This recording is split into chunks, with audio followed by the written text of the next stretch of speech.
இப்போது இந்த ஒரு மக்கள் திரள் அரசியல் நீண்ட காலத்துக்கு பிறகு தமிழகத்துல ஆரம்பித்திருக்கிறது. ஆகவே இந்த இவ்வாறு எதிர்முனையில எடுக்கிற நடவடிக்கைகள் எதிரிக்கு சேவம் செய்வதாக இருக்கும். என்னை பொறுத்தவரை நான் சொல்வது, அதாவது விஜயை யார் எதிரி என்று பார்த்தார்களோ அவர்கள் விஜய்க்கு மூட்டிய தீ அவர்களைத்தான் அதிகம் சுடப்போகிறது. அப்ப இங்கே அதாவது நான் ஏற்கனவே பல வீடியோக்களை பார்த்திருக்கிறேன். மகனை இழந்த தாய் கூட இவ்வாறான கருத்தை தான் தெரிவிக்கின்றார். ஆகவே விஜயனுடைய கூட்டத்துக்கு போனவர்கள் அநேகமாக எல்லோரும் அவருடைய ஆதரவாளர்கள் தான் அநேகமாக போயிருக்கிறார், அவருடைய அபிமானிகள். ஆகவே அவர்கள் தங்களுடைய கருத்தை மிக ஆணித்தரமாக பதிவு செய்வார்கள்.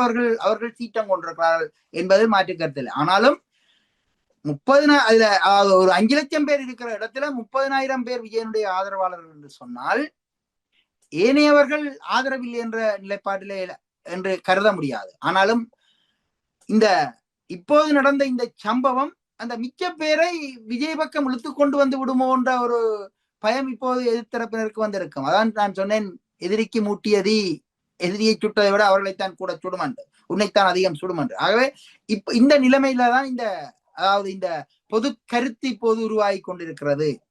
இந்த போக்கு இப்ப இவ்வாறு போகின்ற போது இனி விஜயனுடைய கூட்டத்தை நடத்தக்கூடாது, இங்க சனம் மக்கள் இறந்து விட்டார்கள் என்றவர்கள் நிறுத்த முற்படுவார்கள். அவ்வாறு நிறுத்த முற்பட்டால் இது இன்னும் பல மடங்கு ஆதரவைத்தான் அவரை நோக்கி கொண்டு போகும்.